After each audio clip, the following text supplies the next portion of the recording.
Hormuz প্রণালী হয়ে জ্বালানি তেলবাহী জাহাজ চলাচল বন্ধ থাকায় ঊর্ধ্বমুখী খোদ যুক্তরাষ্ট্রের তেলের বাজার। দেশটির বাজারে প্রতি গ্যালন তেলের দাম বেড়েছে $4.10। ক্যালিফোর্নিয়াতে গ্যালন প্রতি প্রায় $5.92 পর্যন্ত দর বেড়েছে। যুদ্ধ শুরুর পর 37% বেড়েছে তেলের দাম। এদিকে পাকিস্তানের তেলের উচ্চ মূল্য নিয়ে জনরোষ ঠেকাতে গণপরিবহনে যাতায়াত ফ্রি করেছে ইসলামাবাদ। ফাতেমা তাসনিমের প্রতিবেদন। ইরানে যুক্তরাষ্ট্র ইসরায়েলের যুদ্ধ ঘিরে এখন টালমাটাল বিশ্ব জ্বালানি তেলের বাজার। হরমুজ প্রণালী হয়ে জাহাজ চলাচল সীমিত হওয়ায় জ্বালানি তেলের দাম লাফিয়ে লাফিয়ে বাড়ছে, যার প্রভাব পড়েছে খোদ যুক্তরাষ্ট্রের বাজারে। পরিস্থিতি সামাল দিতে যুক্তরাষ্ট্রের বাজারে বাড়ানো হয়েছে জ্বালানি তেলের দাম।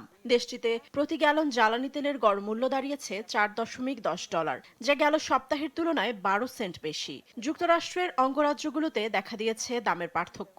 ক্যালিফোর্নিয়াতে গ্যালন প্রতি প্রায় $5.92, যা যুক্তরাষ্ট্রে সবচেয়ে বেশি। তবে ওকলাহোমাতে গ্যালন প্রতি $3.29, যা দেশটিতে সর্বনিম্ন।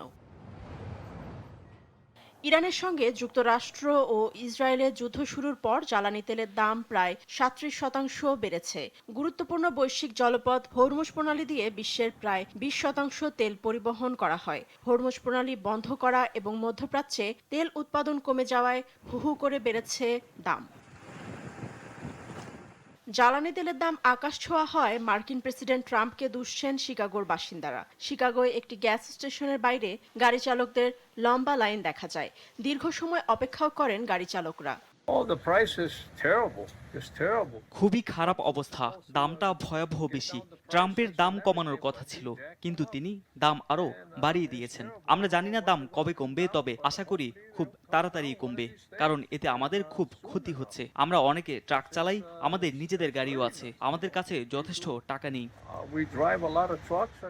এদিকে জ্বালানি তেলের দাম অস্বাভাবিক বেড়ে যাওয়ায় ব্যাপক বিক্ষোভ হচ্ছে পাকিস্তানে। পরিস্থিতি সামাল দিতে দেশটিতে রাজধানী সহ কয়েকটি প্রদেশে আগামী 1 মাস সরকারি গণপরিবহনে যাতায়াত ফ্রি করেছে কর্তৃপক্ষ।